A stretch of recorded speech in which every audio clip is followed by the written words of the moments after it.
Baik, perkenalkan nama saya Maria Amalia Sidubarek dengan NIM 2201114065. Nah, di sini saya akan menjelaskan tentang metode model media pemanfaat sumber belajar IPS kelas 3 sampai dengan kelas 6. Yang berikut adalah pengertian metode dan pengimplementasian pada pembelajaran IPS kelas 3 sampai dengan 6. Metode mengajar adalah kemampuan yang perlu dimiliki seorang anak atau guru dalam menyampaikan materi pelajaran kepada anak didiknya. Nah, yang berikut hal apa yang harus diperhatikan dalam pemilihan metode. Yang pertama, tujuan pembelajaran. Yang kedua, kemampuan guru terhadap materi dan metode yang akan dipilih. Yang ketiga, kemampuan peserta didik belajar. Yang keempat, situasi atau kondisi saat belajar. Yang kelima, fasilitas yang dimiliki. Yang keenam, fasilitas yang dimiliki. Dan yang ketujuh, ada evaluasi yang dimiliki. Yang berikut ada metode yang memiliki keunggulan dan kelemahan di antaranya. Yang pertama, itu metode ceramah. Metode ceramah adalah pidato yang disampaikan oleh seorang pembicara di depan kelompok pengunjung atau bisa di dalam hal ini disebut dengan peserta didik. Yang kedua, ada metode diskusi kelompok.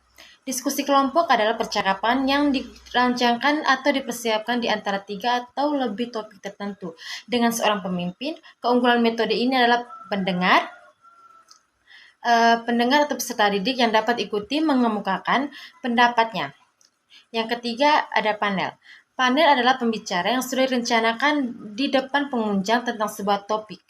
Yang berikut ada studi kasus. Studi kasus adalah sekumpulan situasi masalah, termasuk detail-detail yang memungkinkan kelompok menganalisis masalah itu sendiri.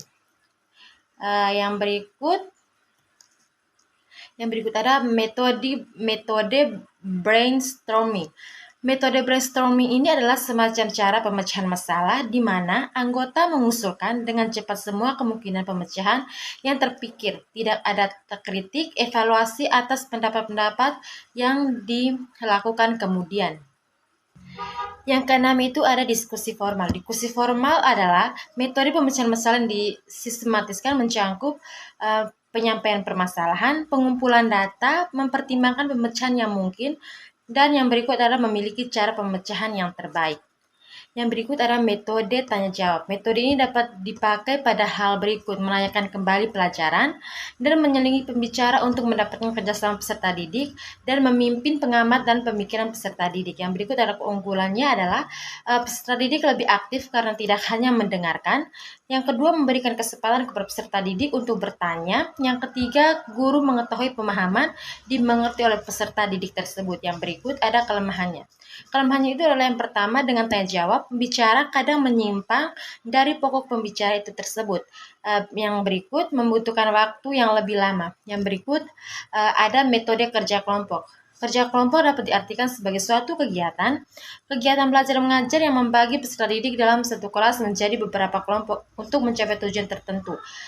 Metode kerja kelompok ini dapat digunakan untuk hal-hal sebagai berikut itu. Yang pertama itu mengatasi kekurangan alat dan sumber belajar. Yang kedua, mengatasi perbedaan kemampuan belajar peserta didik.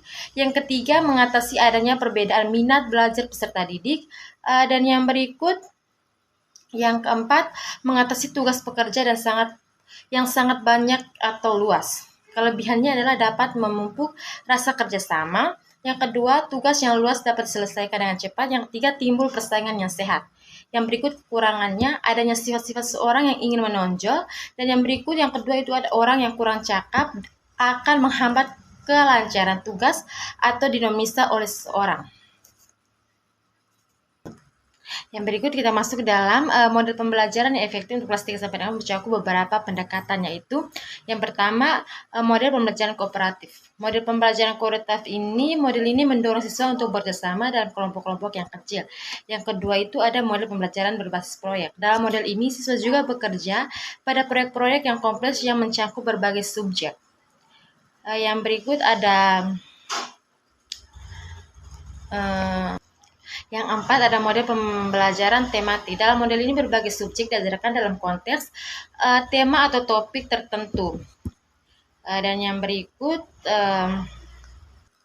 Yang berikut kita masuk pada apa itu media pembelajaran. Media pembelajaran merupakan sarana yang digunakan dalam penyampaian materi. Media pembelajaran ini sangat penting untuk mengakomodasi kecerdasan siswa yang berbeda-beda.